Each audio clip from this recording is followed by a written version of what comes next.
and trying to make it work. I would like to say hello once again and welcome to our audience online. This is the STARTS laser talk on Starts for Water 2.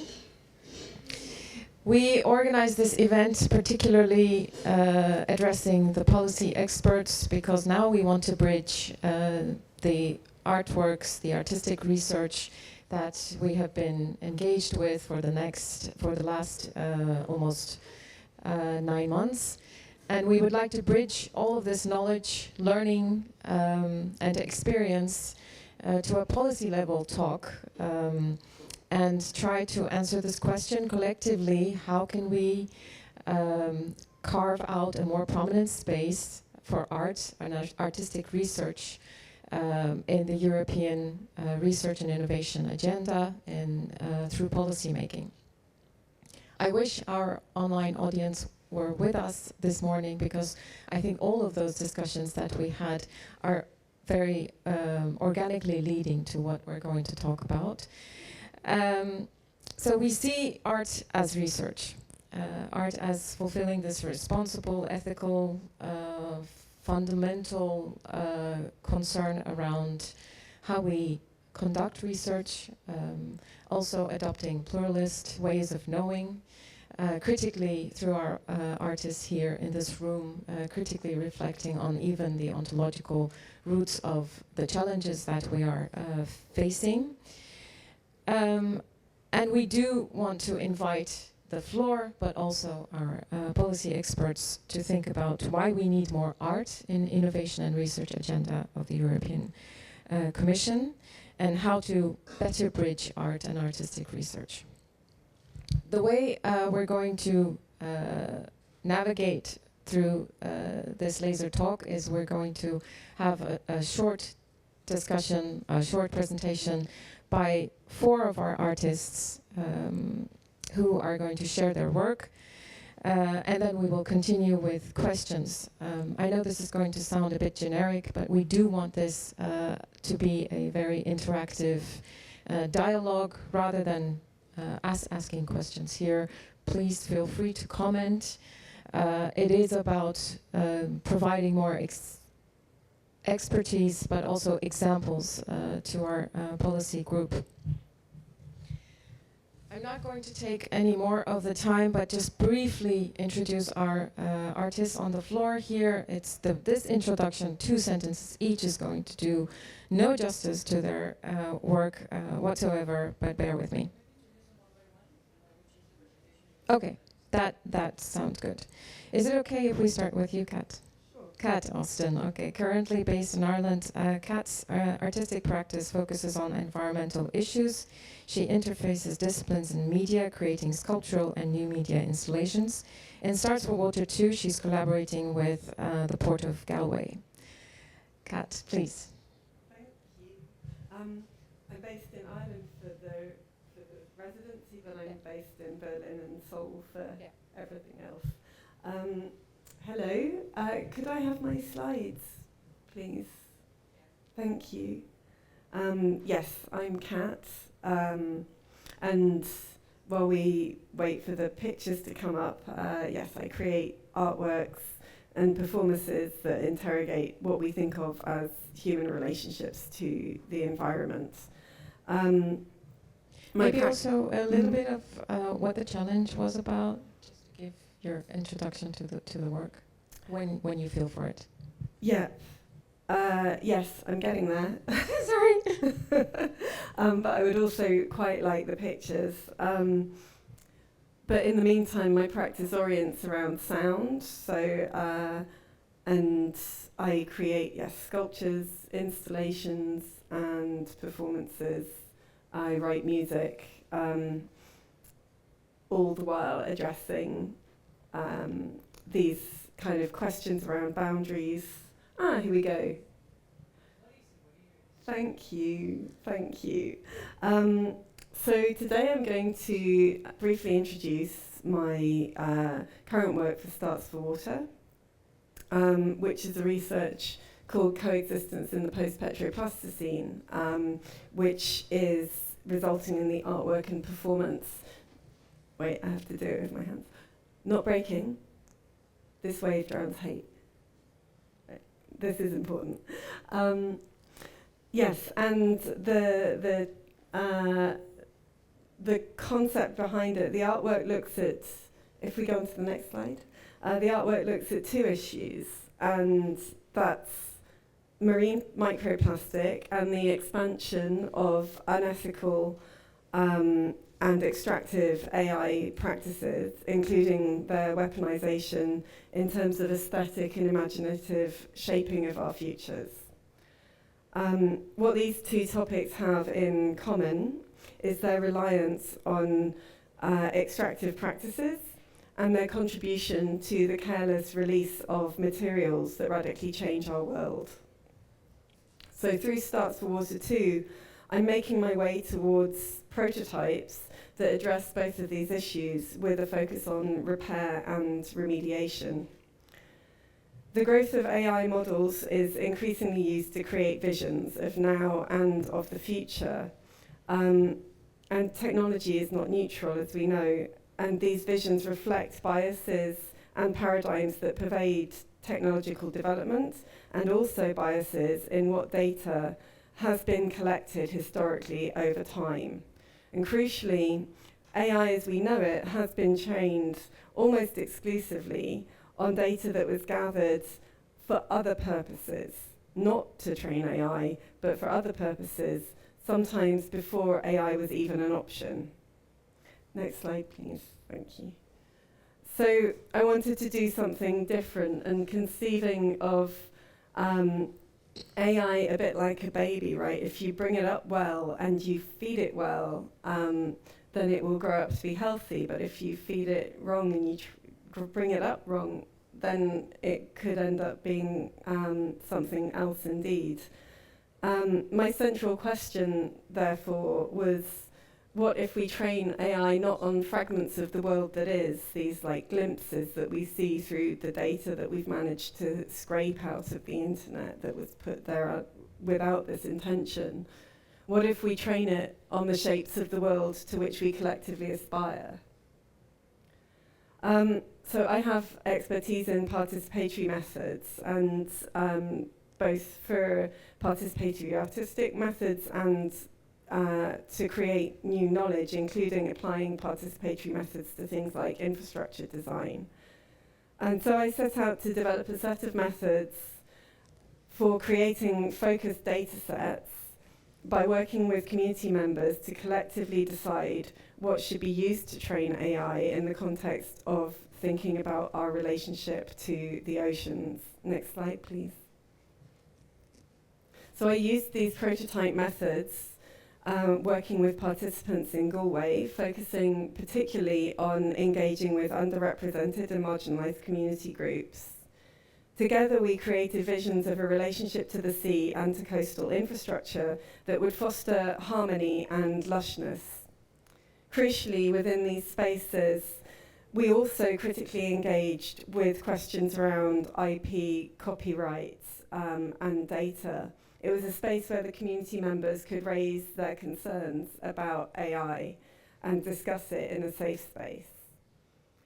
We're now developing methods by which the contributions from these workshops can be implemented into an AI system for the artwork Not Breaking, This Wave Drowns Hate. I've lost my place because I had to do the hands. Which will inspire visitors to themselves envision renewed relationships between humans and the oceans.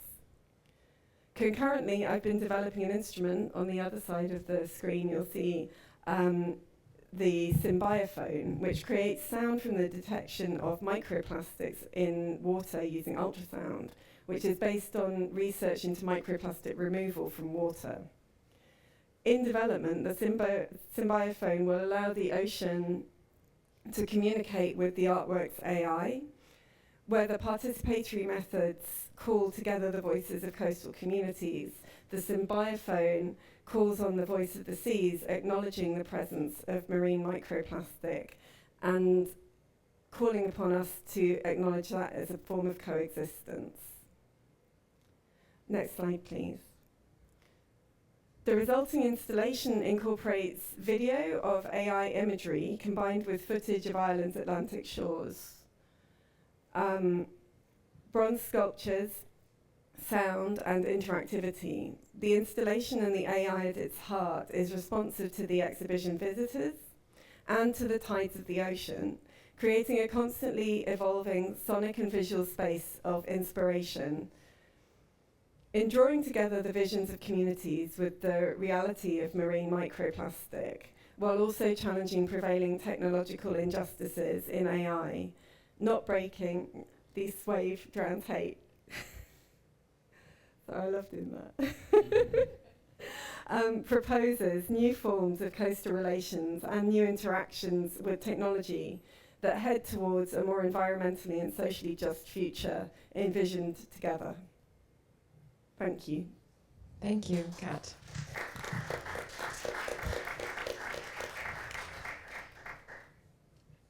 I would like to move on to invite questions afterwards. Maybe that's a better way of going forward. I would like to move on to Lauren Moffat. She is an Australian artist. In this project, she's working with the Belfast port. Her work involves video, immersive technologies, and performance. Lauren, the floor is yours. Hi. That's the final slide. Can we go back to the beginning, please? Thank you. I'm Lauren Moffat. I'm originally from Australia, but I'm based in Valencia in Spain. I'm here to talk about my project Corporalium, which I'm making with the ADAPT Centre at Dublin City University and with the Beta Festival in Dublin also. But I'm in residence in Belfast, and the local partners there are Digital Artists Studios, Belfast Harbour, Belfast City Council, and Maritime Mile. And Corporalium basically means like sort of choral choir or choral. And it's a simulation of a coral reef that's generating at the base of an offshore wind farm in the North Channel, so between Northern Ireland and Scotland. And I'm making this project in collaboration with its audience, so in collaboration with communities in Belfast. Next slide, please. Mara, next slide, please. Thank you. And I'm doing that through workshop scenarios where each participant is invited to create a species. They're given a species that would theoretically live in such a reef environment. And then they need to make a drawing of it, and that can be as factual or nonsensical as they'd like. And then I use artificial intelligence image to 3D frameworks to create the 3D models that then I use to populate the environment in the 3D world. And then in the second part of the workshop, each participant is asked to create the voice for the species that they've created. So we record like a short loop of a sung note or a repetitive sound or a melody, anything that they like. And there are a couple of examples if you just press spacebar once. So this is the sound that somebody created for this branching coral at the top right-hand side.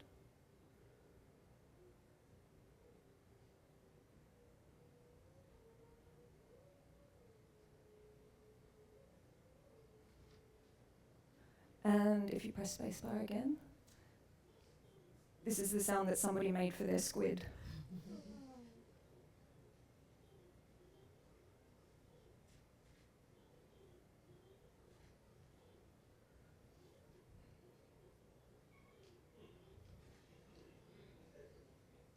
So if you just press spacebar again, please, and maybe one more time.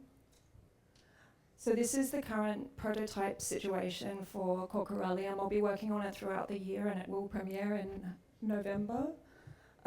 Each of these sounds that I recorded is attached to every instance of that particular species in the kind of virtual ecosystem. So as you move close, they kind of work like little virtual speakers. So if you move close to that particular type of species, you'll be able to hear it. And if you move past a big cluster of that type of species, then it will almost sound like a section of a choir, like the same loop will resonate over the top of itself. Is there any way to make it a bit louder? Okay.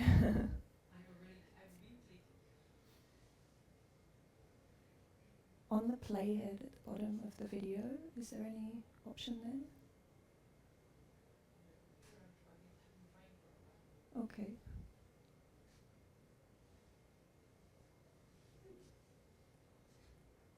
So just to kind of go into my motivation for making this kind of work with simulation technologies, I find that the power that we have with these kinds of tools isn't so much in the capacity to recreate reality, you know, like make a one-for-one digital twin, as much as kind of creating other realities or windows into worlds that we don't get to see because we can't access them or because we can't imagine them properly.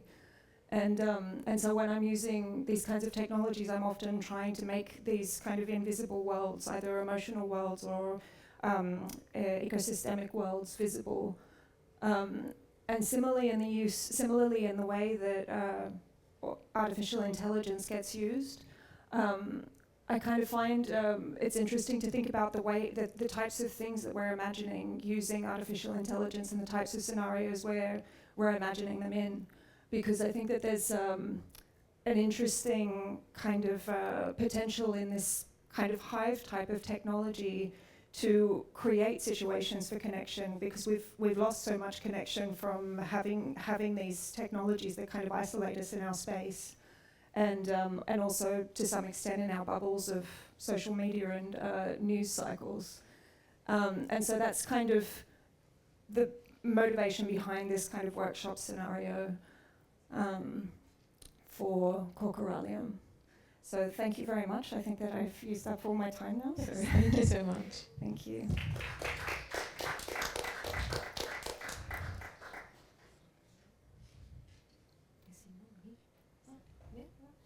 Okay, next artist who will be taking the stage is Nandita Kumar. Wait. No. Him or me? Because he's on the PC and I'm on the Mac. Wow, sorry. Okay, change your plans. Yes, Michael Pinsky. Michael is a UK-based artist. His artistic practice challenged the status quo, as the others are actually doing. He creates provocative large-scale installations.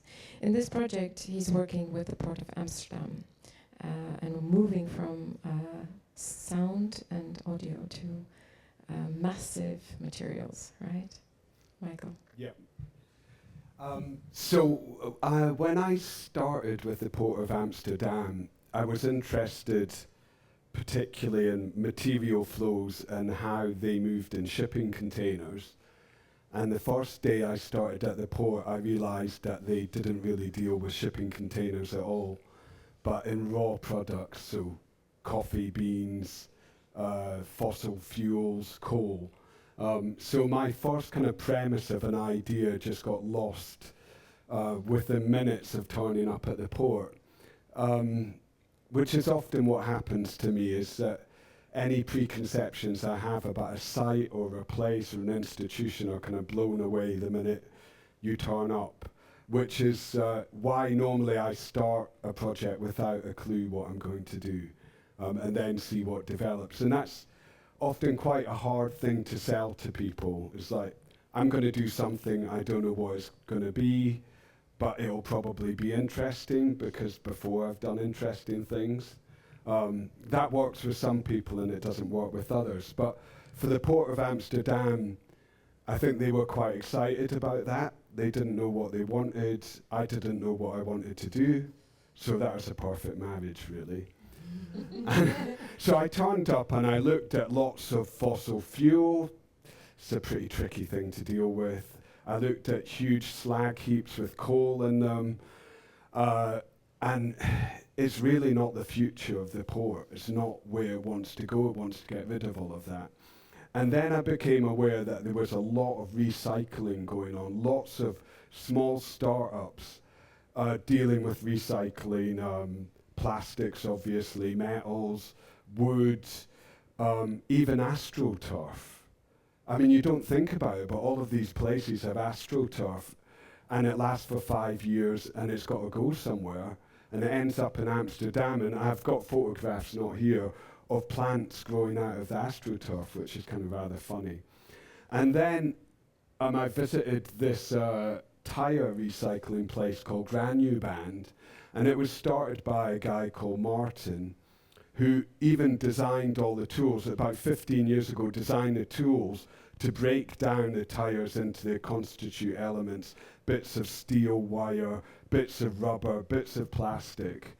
And what was nice about this place was that not only did he break these up into their their components and then sell it on, but he actually makes things from them. So mats for gyms and things like that. So the whole cycle of bringing in products, breaking them down and reconstituting them all happen on the same site. So that was interesting to me in the first place. And then the second thing was just a kind of throwaway comment. He said that, I said, where do you get your tires from? He said, yeah, no, I get quite a lot of them locally. Some come from Germany, some come from Belgium, and I get all the tires from Iceland. And I thought, well, that's really strange, you know. Every single tire that leaves Iceland ends up in his yard. And that is really about the vagaries of international shipping. Iceland imports most of its things. So the cost of importing to Iceland is quite expensive. And then these boats leave relatively empty to go back somewhere else. So the cost of getting product out of Iceland is cheap, and the cost of getting product in is expensive. And therefore, it becomes possible in the supply chain for someone in Amsterdam to deal with all the tires in Iceland. And that's this kind of weird global economy that we're in. But the other thing that struck me as very strange, and I didn't realize, but it's kind of obvious when you think about it, is he doesn't pay a penny for these tires. He gets paid to take these tires. So it's a backwards economy. What you're looking at there is not, has a value, a negative value. He gets paid to take every tire. So I said to him, well, what happens if I make a sculpture? Will you pay me to take your tires? And he kind of laughed. But that's really, I started to think, well, it'd be really interesting to make sculptures that have a negative rather than a positive financial value. And that runs in with other work that I've been doing, because I've been working in the realm of climate change for about 20 years, making work that kind of highlights issues around climate change. But because I work at quite a large scale, there's an issue of my own methodology there. How do I make work that what I'm saying corresponds to what I'm doing? And so in the last 2 or 3 years, I've been trying to make work which I see as an interruption in the supply chain rather than the end of a supply chain. So basically, I borrow from the supply chain, make a sculpture, break it down and put it back into the supply chain. And so this is what I'm planning to do here, is take the tires, work with them in a kind of minimalist way, so they're not broken down to the, so much that I can't put them back into supply chain. Then I'm going to give them back. So from then, if we move on to the next slide. So, just to talk a bit about my methodology, really I draw all the time. So it's kind of conceptual development through drawing. And I just draw out lots and lots of ideas. So like this idea with the tires was just one of many that I presented back to the port. So it's very much a stream of consciousness. I don't really limit what I do. I'm always feeding back what I'm thinking of, even if that idea is really rubbish. That's what I'm thinking of. And I think it helps them understand my working process and why I've ended up settling on an idea like this, all the tires from Iceland and sculptures that have negative value. So if we go on to the next slide. So for example, this piece here could be called minus 789 euros, because that's what it's worth. And if we move to the next slide, the idea is really that it's not a sculpture that's being made, but a principle. So how I lay out the tires depend what tires I get and what site it's going into. If you go to the next slide. And really I'm just celebrating the different sizes that are available in the tires, which is proving slightly problematic at the moment, I've got to say, but that's another story. But what I like is that the story of each tire is very different. So the small tire might be from a child's bicycle. A medium-sized tire might be from a car. A larger tire is from a tractor, so that has a kind of agricultural history. And then the very large tires mostly come from Belgium and Germany, where they do horrible open cast mining. So you go from quite a kind of benign tire, which is really about learning how to cycle when you're 4 years old, to a tire that represents the kind of complete destruction of landscapes. And they're all tires, but they all have stories. If you go to the next slide. So, I mean, this is one that I really want to do, is kind of gyroscopic tire where I fit them all into each other. But it's very dependent on getting the most evil tires, which are the big ones on the outside. And then the tractor tire, then a kind of JCB, then a car, then down to children's bicycles and things like that. So, yeah, that finishes my 5 minutes, I think. Thanks. Yes, and within those 5 minutes, you really touched upon so many different aspects, which we're going to come back to. So the next artist is Nandita Kumar. She's India and New Zealand based. Her work emerges from the intersection of art, sound, environmental science, technology, and community engagement. Nandita, please. Yeah, I'm coming up. So I've got a film presentation and I'm going to time myself with the film. So, yeah.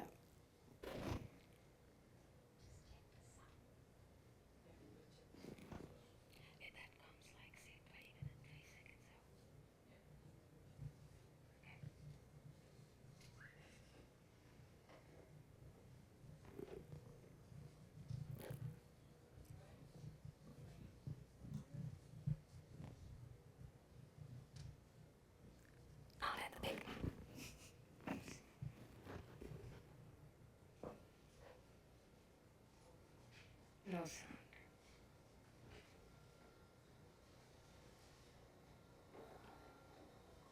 Yeah. Mm.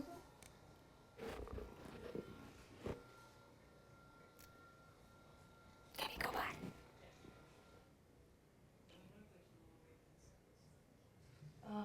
Well, you've got an HDMI cable and you have it. It's not routed out the HDMI, you have to go to sound settings and pick HDMI under the Apple sound. Oh yeah. Go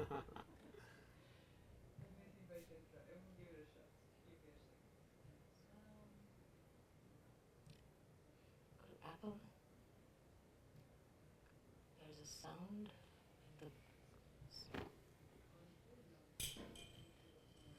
It's Galud. Yeah, there you go.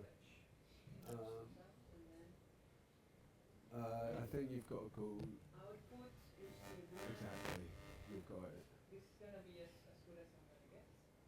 Let's hope for the best. Amen.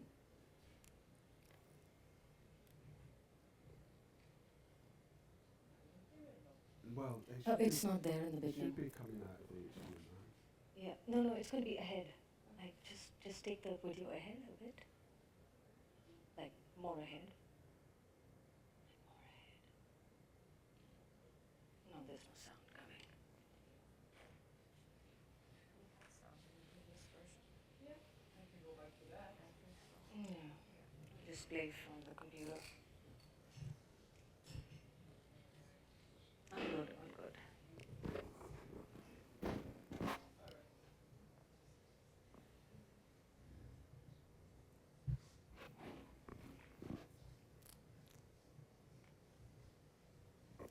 Can you restart it? Like, from the beginning because my timing of the script will go off otherwise. Brilliant.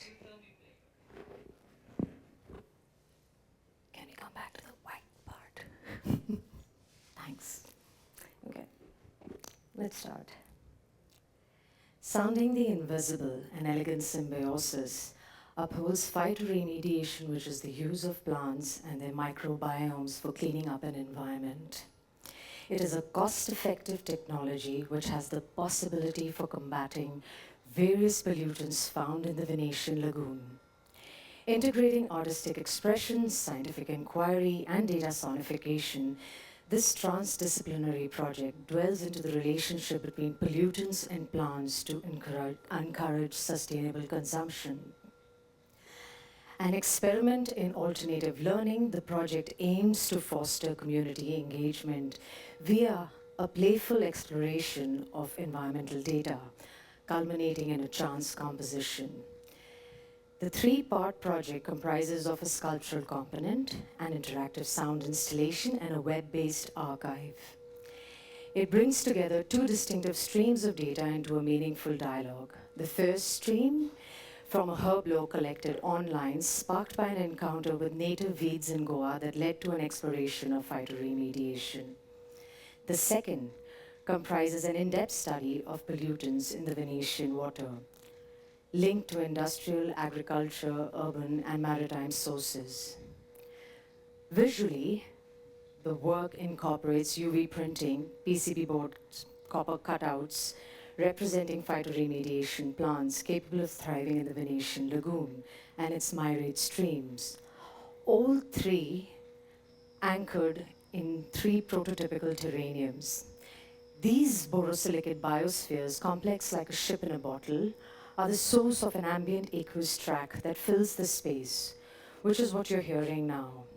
Nearby, a table of 36 pollutants, nearby, a table bears an array of 36 region bottles corresponding to 36 pollutants detected in the Venetian lagoon, each labeled with a QR code.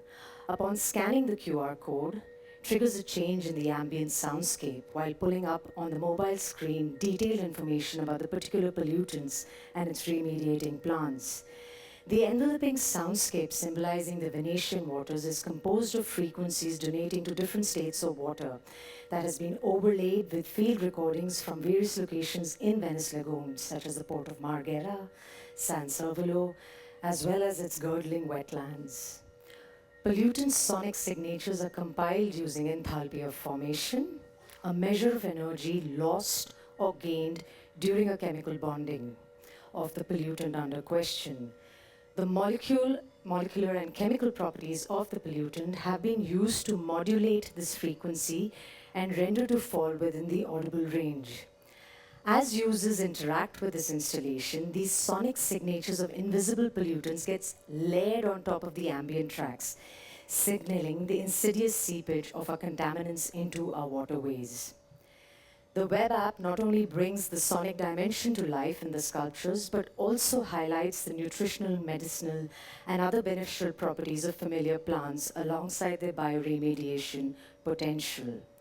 The project proposes a mutualistic relationship, suggesting that certain pollutants can be reabsorbed by humans, positioning bioremediation and food fortification as an interconnected process. Now, in The Power of Movement in Plants in 1880, Charles Darwin observed that the plant's brain resides in its roots, which act as sensitive probes, constantly processing information to help the plant navigate its environment. While the concept of plant intelligence has existed for centuries, its scientific application, such as phytoremediation, has progressed slowly, reflecting our limited understanding of non-human intelligences. Recent research shows that plants are not only intelligent but also crucial ecological regulators. Sounding the Invisible seeks to correct these epistemic biases, species attitudes, by embracing the remarkable perceptivity and mending proclivity of plants, by integrating them into environmental technologies. Additionally, introducing plants to the equation can help check the uncontrolled spiral of material consumption and ecological degradation by plugging us back into the processes we have become distant from. Taking the Venetian lagoon as its point of departure, the project eventually hopes to empower the users to develop their own plant-based solutions that can cater to pollutants in their local ecologies. Thank you.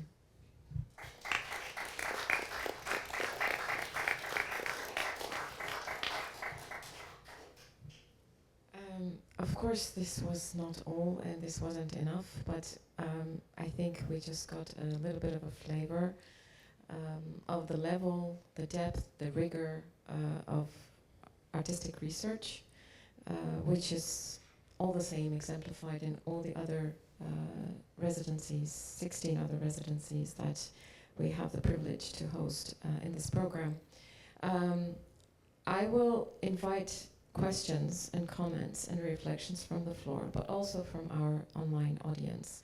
Please, if you can, if you have any questions, if you can put them in the chat, then we will manage them on the floor. So, otherwise what? Oh, you can start. Yes, I think you can start. You should start. I know you have a lot of questions. I'm coming from the background. To pop up a question for Kat and for Lauren. I think you work with communities, and I think you had very little time to go in depth. Who was your experience? If you already had a lot of experience working with communities, and what was different in this term? Was it anything new, anything that surprised you? In this term, we were thinking about ports, we're thinking about waters, we're thinking about oceans. Did you learn something from the people you were working with, and did you see something changing in the people you were working? So we're thinking, you know, what is the difference between doing this in a more normal, standard educational context, and what is the difference working with artists? Because I think a lot of people get excited about the idea of working with artists, and then they will see this result of the work you've done. How do you come back to the communities? So I have, as you see, at least 3 questions. You know, what comes to you, what goes to the community, anything that surprised you, you know, and how do we get something back somehow? Do you like to start? As you prefer. Well, I can go first. I've worked before with communities creating work together. The previous projects that I did, I was working more in depth. This is a project where I'm working with a much larger group in a much shorter time space, and I'm getting what I'm getting from it obviously is the assets to make this game world. You know, it's like a really essential piece of what I'm making is coming from these workshops. What the people who are coming to the workshops get, they get paid a small amount. Like if they get per asset, it's you know £20, so it's not going to change anybody's life, but it is something to sort of show that they actually are part of the team. You know, they're not just you know there to give me something and then leave. I think that also it's kind of a space to, I mean, we have lots of different types of workshops. So some of them are actually with professional singers, some of them are with artists, some of them are with families. So each scenario is a little bit different. I think that the ones that are more kind of like general public, people really enjoy the opportunity to kind of think about something like artificial intelligence and, you know, water or oceans being connected, but actually there are actually a lot of connections between these two kind of aspects. Like not least of all that like ocean water and water from ecosystems is often used to cool servers that are used for artificial intelligence. So it's also not free what we're doing, but it seems like there's no going backwards. So it's kind of good to meet together and to talk about what would be a good way to move forward with it. But yeah, in terms of surprises, I think that I've been surprised about how much I've enjoyed the singing part, because I really wanted to get these voices, but I thought it was going to be really painful and that it wouldn't work all that well. And that's partly because I found a really good collaborator who was able to kind of do the choir coaching part. But yeah, that's been really really awesome, really fun, and also the quality of everything that we're getting is really extraordinary. I'm very excited about putting it together. Yeah. Beautiful. So, so I've worked with quite a few different groups in Galway, which has been really a very beautiful experience, actually. And I think from the perspective of what I've been doing in this project, it's really along the lines of, yes, co-imagining, right? So there's kind of two things that we do in the workshops, and we talk about what AI is, and we talk about what data is, and we talk about what the processes are for this project. And what I was surprised by actually was the amount of depth that we went into about AI and ethics, right, and data capture, and I wasn't super surprised, but I was about the focus of it, but I was surprised about the force with which people were not sure if they wanted to submit their data, their imaginings and the texts and the images that they provided, that they generated in the workshop. They weren't always keen to then submit that into the database.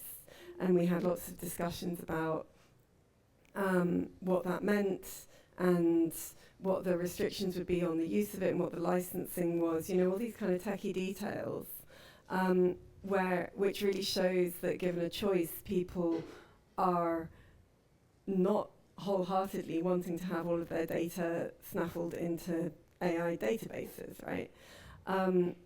And through those discussions, I've been developing then a governance structure for the database of texts and visions and sounds that have been provided through the workshops, which is going to be published as part of the database at the end of the project.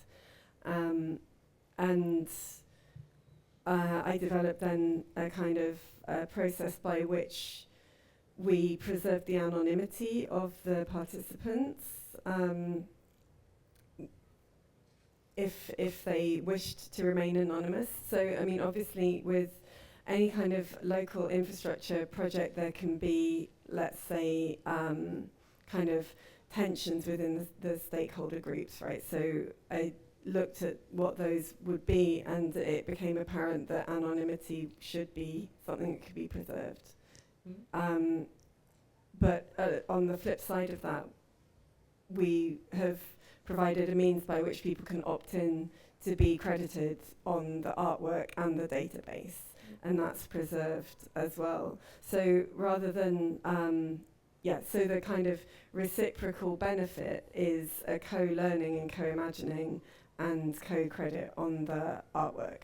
It's great and interesting we're getting information and learning about things that are not directly connected on water or whatever we thought we were researching, but we're learning about privacy and authorship and credits at the same time. Yeah. If someone has a very pressing question in the audience here, otherwise I'll use my moderator privilege. Yes?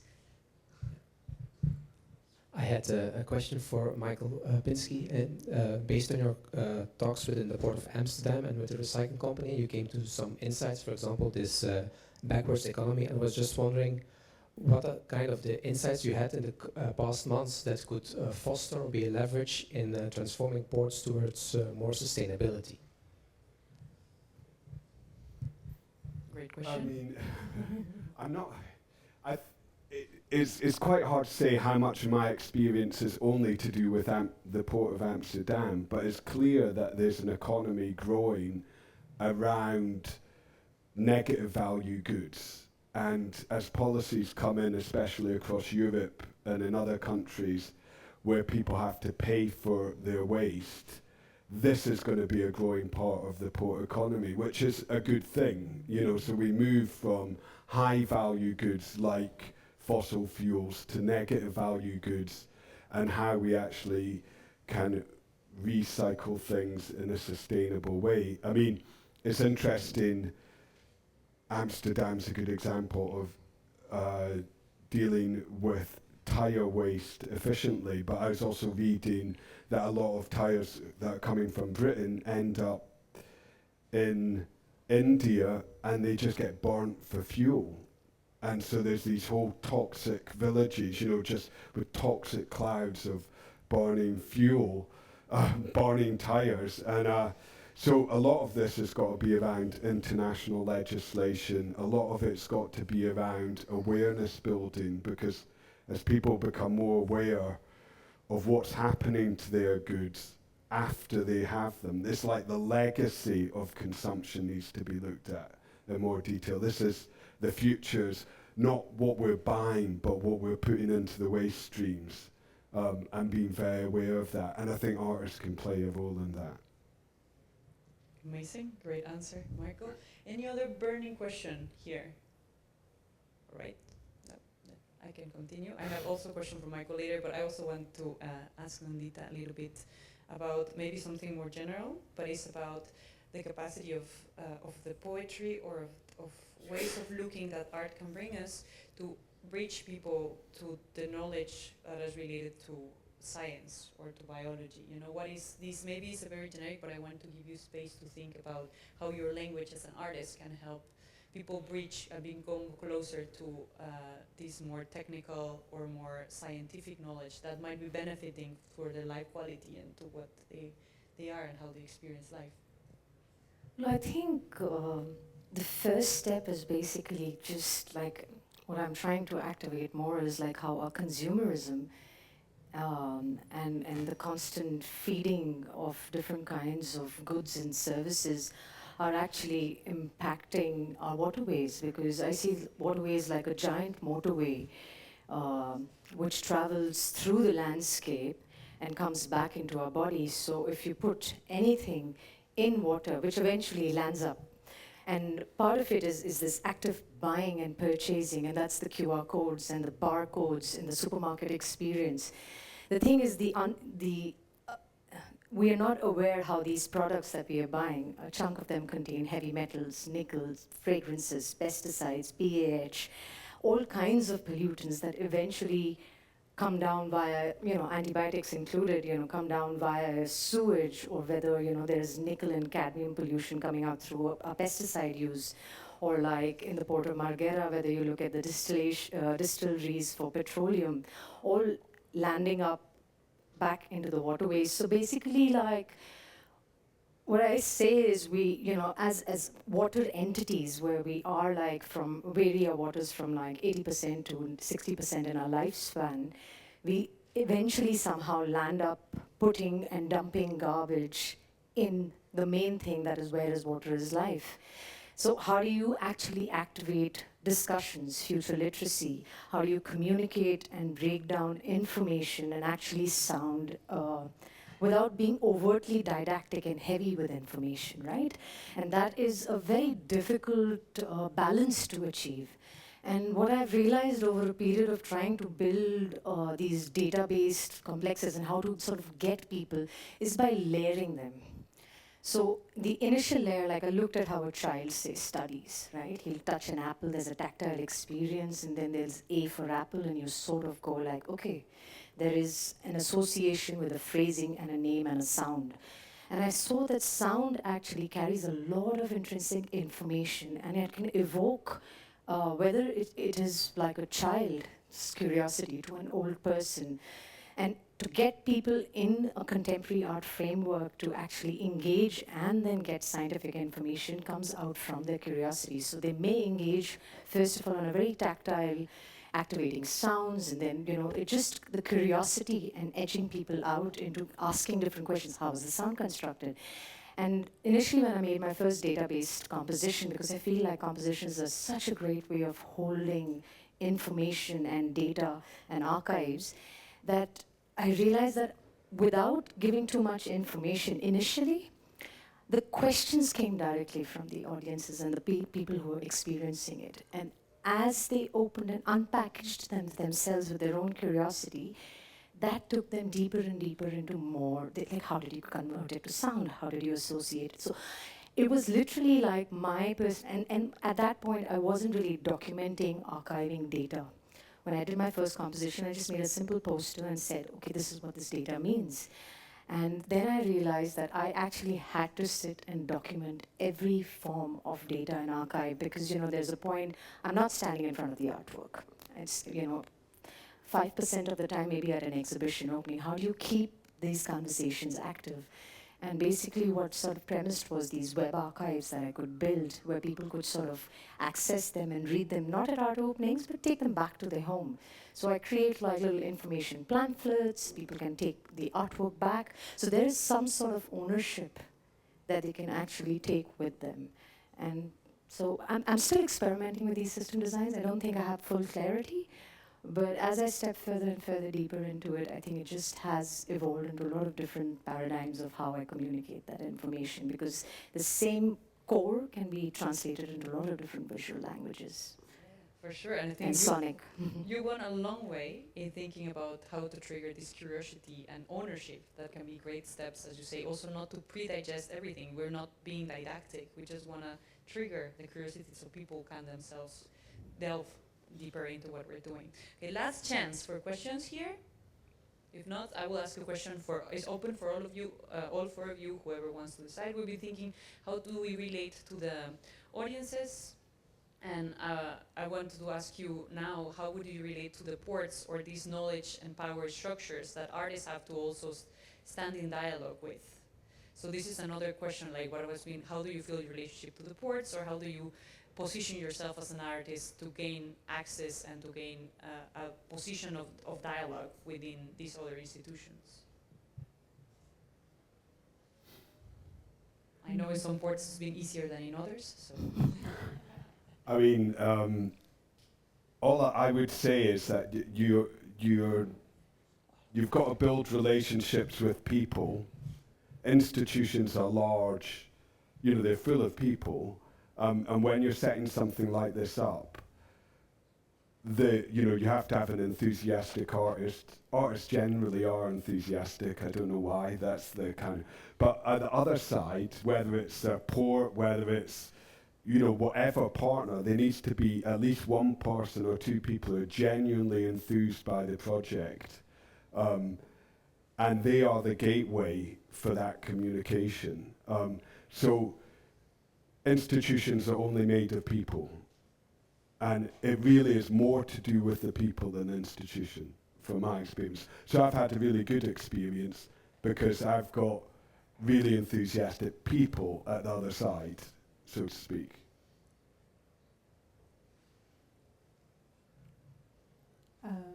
Well, I haven't had that much contact with the harbour and the port. Like, that's something that is going to come in the future, if it's coming at any point. So I'm more kind of positioned in the city that's attached to the port and attached to the harbour, and kind of thinking about how the harbour is also attached to the broader ecosystem, also via these offshore wind farms that are being created to some extent in the port. So I mean, that's the kind of connections that I have, because the other partners, the more technological partners, have been closer kind of collaborators in my project. Yeah, but that's maybe what I mean, you know, it doesn't have to be the port, but all the other collaborators, and how do we position, you know, and I love Michael's thing, we're just people talking to people, Right. and it depends on the attitudes and that others have, yeah.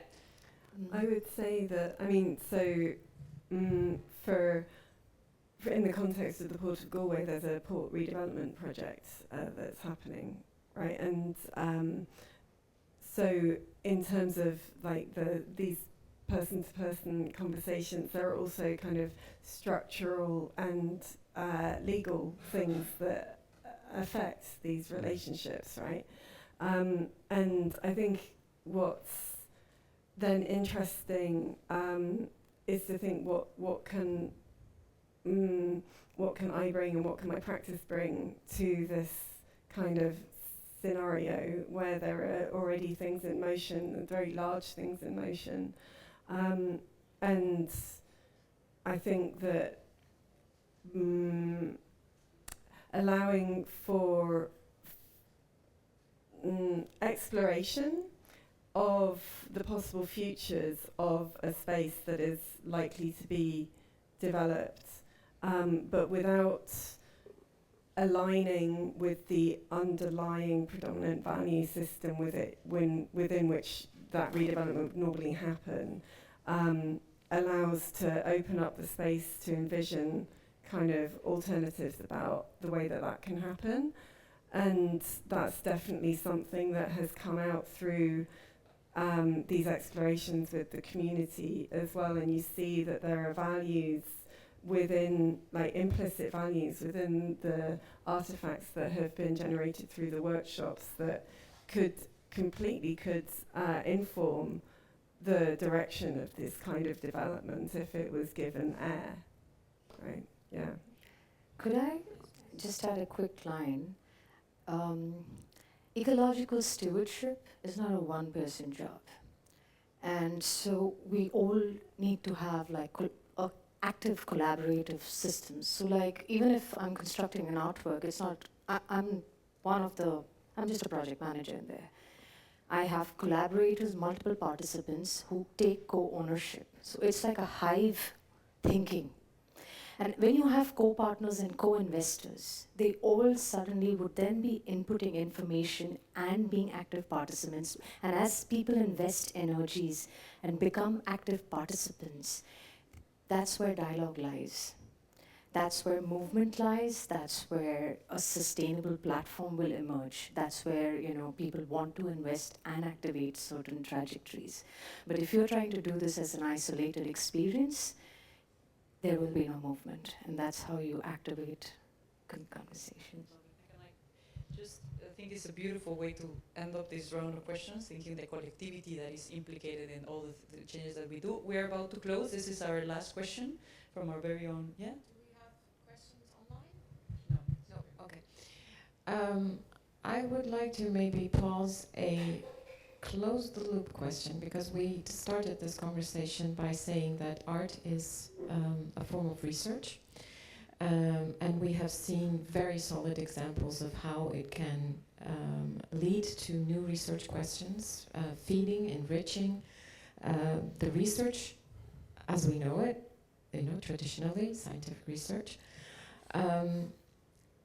But we have also experienced through this program and many others a certain model of around artist residencies.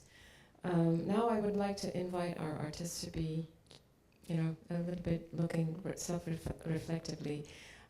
What do we need to move artistic research more towards the realm of research and knowledge creation, and towards the realm of European policy around research and innovation? If you look at the conditions that you've advanced your research, what can you say? What do you need? What worked and what can work better? More time. Money, two currencies, money and time. Yeah. Yes. Yeah. Because when you really want to work together as a group in order to just, when you're working towards an idea, one of the things, like it takes me 3 to 5 years to actually finish one project. And if it's a small durational thing, I don't even actually apply for it generally. But given that I had started the research for my project in 2018, I had some base to actually apply for this. So I would truly say, like, to accomplish depthful research and in-depth governance, because in order to even simplify information and make it accessible to the audience, you need to find counterparts who can actually translate the information and have that time to do. Right now we've been just struggling just to get the basics in place.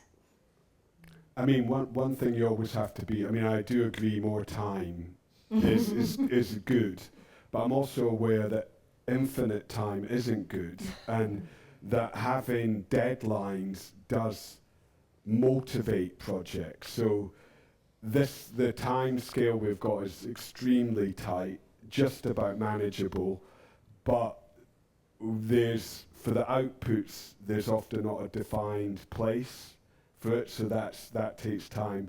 The budget, the tighter the time, the more money you need. It's just the way projects work. So I wouldn't want to have, you know, a bit longer would be good, you know, another 6 months or something, but you need a slight sense of urgency, slight sense of panic to drive projects as well. Like I've got projects that are 3-year projects, and you know, often it's never the priority on people's books, especially with institutions. So it is a careful balance between urgency and especially with the climate crisis. This is urgent. Yeah. You know, if we had a 10-year project, God knows where we're going to be in 10 years. So there's a balance between the two. But if you want speed, you need to have more things in place, like where the outputs are going to happen, how artists are going to be housed, how active are the partners going to be, who are the contact points, all of that. It just depends on how well the platform's set up. Then you can have speed. So it's a balance between all of them.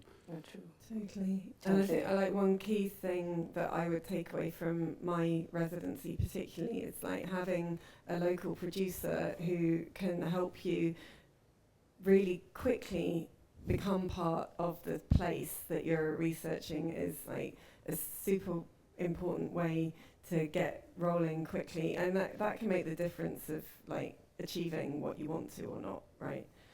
So I mean, a good project manager, like a curator, if you call him, I always think the real word to curate is to take care. And having someone who takes care of the place, the audience, the artist, the relationship between, the institution and artist, all of that is really, really important. That there's someone there, not just a project manager, who takes care of things in that genuine sense is really, really important. Okay. Any additions from your side? Well, I feel this is the first year actually that I'm working on these kinds of European Union art science projects, so I don't feel like I'm really equipped to answer the question, other than to say that it was my experience as well, compared to other residencies that may not have been kind of science-related residencies or so on. It's sometimes difficult because you're kind of just plonked in this different context and expected to make something that's also sort of part of that context, and it's difficult to make that happen without kind of having somebody to help you make the network that you need for it, and that's been really worked really well for me in Belfast, and I would say that it's probably vital to make any of these residencies work or any of these productions work. Yeah. Okay. Thank you so much. Beautiful words to close. So we need a reasonable time frame, a reasonable budget, and a curator taking care of the artist, enabling your work. So without further ado, thank you, everyone. Thank you for everything you taught us today. It was brilliant. Thank you.